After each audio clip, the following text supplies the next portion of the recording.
Ratusan jemaah haji asal Indonesia nekat membawa air Zam-Zam untuk dibawa ke tanah air. Padahal, petugas selalu mengingatkan larangan membawa air Zam-Zam. Rata-rata jemaah membawa air Zam-Zam kemasan kecil yang didapat selama di Tanah Suci dengan total mencapai 5 hingga 10 liter. Bahkan, ada jemaah yang kopernya hanya berisi air Zam-Zam. Kalau ditimbang di hotel mereka di Kiswah, itu tidak ada masalah.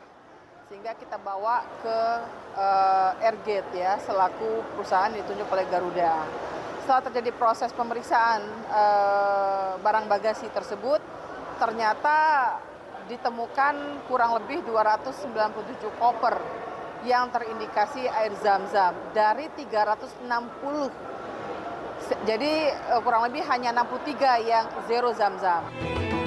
Air Zam-Zam dilarang dibawa dalam penerbangan di Bandara King Abdul Aziz. Meski begitu, jemaah haji masih bisa mendapatkan air Zam-Zam masing-masing 5 liter yang sudah disiapkan panitia. Akibat pelanggaran ini, jemaah harus mengepak ulang koper mereka agar segera bisa ditimbang dan dicek ulang pihak maskapai.